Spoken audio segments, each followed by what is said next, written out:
What's up, weirdos? I'm Felicia and I like scary movies.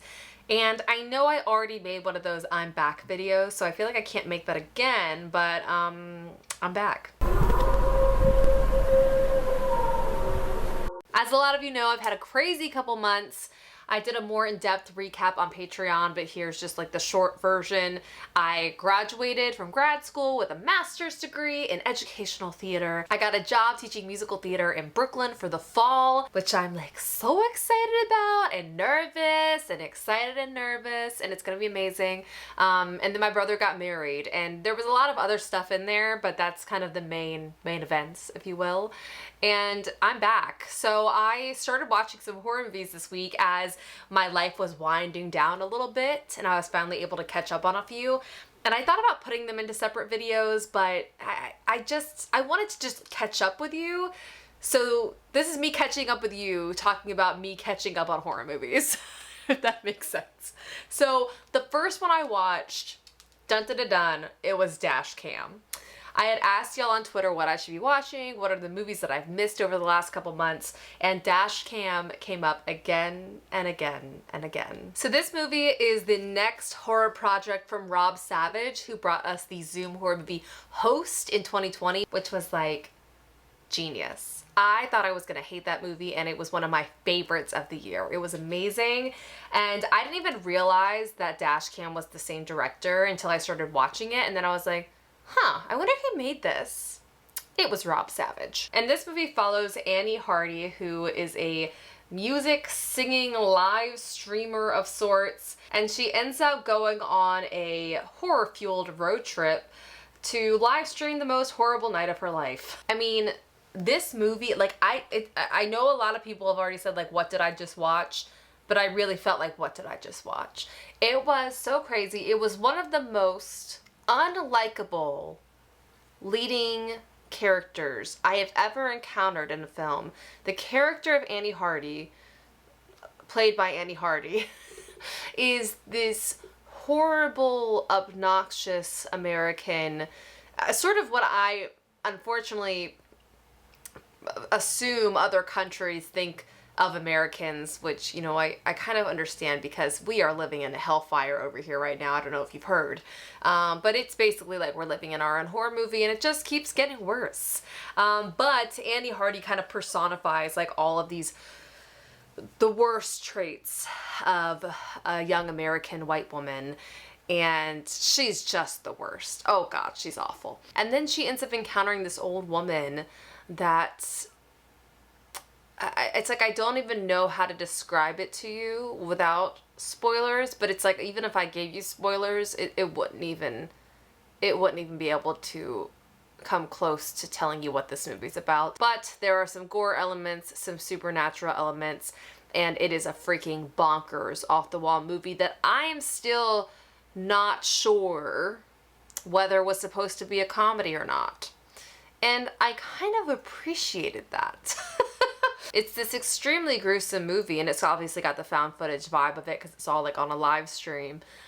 But the character of Annie Hardy's reaction to everything that happens sort of makes me believe it's a bit of a comedy. And then the credits at the end, which I don't think I've ever shouted out credits in the way I'm about to, but they were so hilarious and so annoying and amazing, and I'm like, who is this Annie Hardy in real life? It really made me think about that. I was really like, who is this woman in real life? I'm dying to know. But yeah, is it worth watching? I would say absolutely, just to experience the ride of it, if you will. Like, I'm not saying it's the best movie ever made, but I'm saying it's an experience you will never forget. Which is similar, it's different, completely different, but similar to how I felt about Malignant, where it's just so over the top that it's worth seeing just to ride the ride. Do you know what I mean? And there are some great effects in there, and I know at least on Host, everything was done practically, and I have a strong suspicion that a lot of stuff was done practically on this movie as well. And it's very fun to watch. Oh, there's also vibes of like Taking of Deborah Logan. If anyone's seen that movie, there's some like vibes of that in there. It's good stuff. I don't know. It's wild. It's wild. All right, next up we have Watcher, and this one I was very excited to check out because it was starring Micah Monroe from It Follows, and I hadn't seen her in anything I think since It Follows, so I was like very curious. This movie I thought was like, I mean, as soon as I started watching it, I said a woman directed this. Literally, I didn't have to look it up. I was watching this movie, I said a woman directed this. And I was right, it was Chloe Okuno, and I think this might be her first feature-length debut. But this movie perfectly captured the everyday fear associated with being a woman. The way in which we have to be... okay, there's a great tweet that went around recently. This is random. But there was this tweet, and it said something along the lines of, it's so unfair that straight women have to date their only natural predator, which is men. And that really made me laugh out loud, because it's just so accurate. But this movie really captures, like, on a day-to-day basis what women have to go through, and this idea that of intuition and instinct that women can get, that is, I mean, ooh, it's just real, okay? It's just real. Like, you know, as a woman, if somebody is staring at you, you know if someone is like walking too closely to you, you know if someone's giving you a bad vibe and you have a bad feeling, like you need to listen to that feeling because that is your body trying to save your life. And sure, maybe sometimes your instinct is wrong and somebody's just trying to be a perfectly nice person, but it's too dangerous to take the chance in these times, in all times. And I feel like this is a movie about listening to women and women listening to themselves. I know I've just talked so much and I didn't even tell you the freaking plot. Okay, a young American woman moves with her husband to Bucharest and begins to suspect that a stranger who watches her from the apartment building across the street may be a local serial killer decapitating women. So Julia, our main character played by Micah Monroe, is this woman that does everything right. She does everything right. She tries to physically move away from the person she believes is a predator. She hides from him. She tells her husband about him. She calls the police. She does detective work on her own. She confides in another woman about it. She does everything possible to let other people know that she is in danger and to protect herself. And no one believes her. Everyone acts like she's crazy. And the way that this movie plays out, particularly in the last moments, is so satisfying to me as a female viewer. I just was so grateful. And once again, the whole time me being like, I know who directed this. It was a woman. Because it's just so perfect. It's such a perfect cathartic release. It's such a perfect point to be made, and I just really loved it.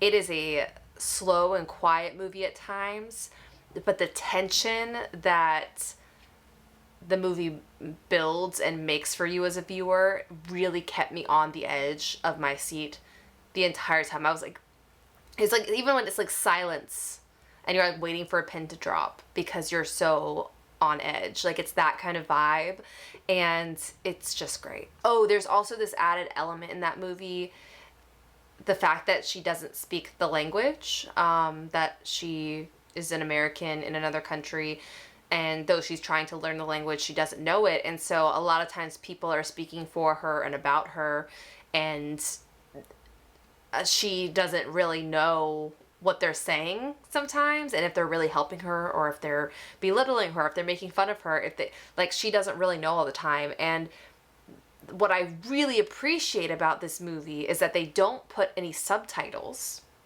for you to read, And that kind of puts you in the same, as an English speaking viewer, that puts me in her place of, I also don't know what they're saying. So like, I don't know if they're going to help her or not because I can't understand the language.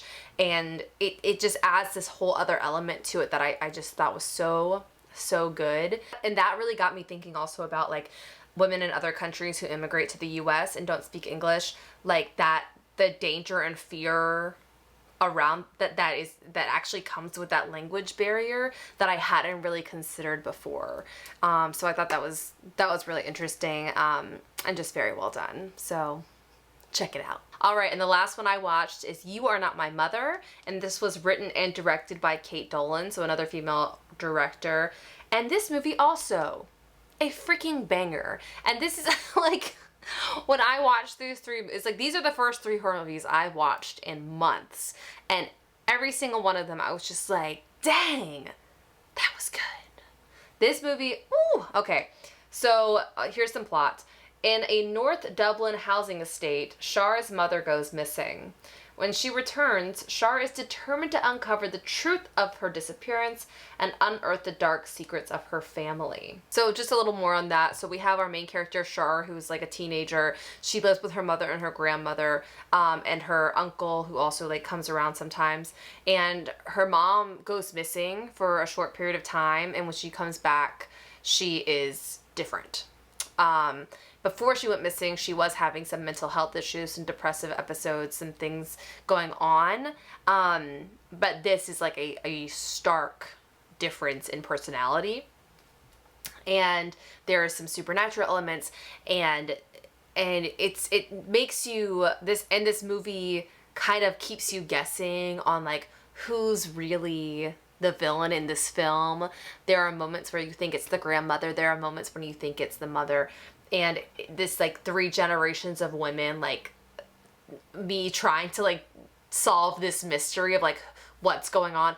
It was so thrilling. And then when you actually find out what's happened, and it has this kind of like Irish folklore to it, it's just gorgeous. And like overall, like this movie was very scary. The supernatural elements were scary. The like folk horror aspect, though subtle, was quite scary.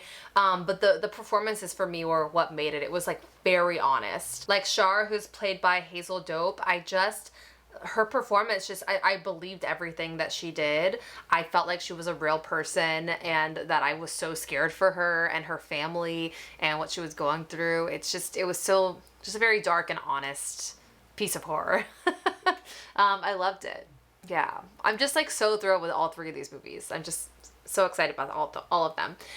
So down in the comments below, please let me know other movies over the last couple of months that I've missed out on that you think I should check out. Also, Horror Movie Club is coming back. The voting is down in the description box of this video, so make sure you go vote. We're doing haunted house horror movies in July. But I think that's it. So that's me catching up with you and catching up on horror movies. I appreciate all of you so much. Thank you for all your support over the last couple of months. Y'all are so awesome. And have a nice screen. Bye.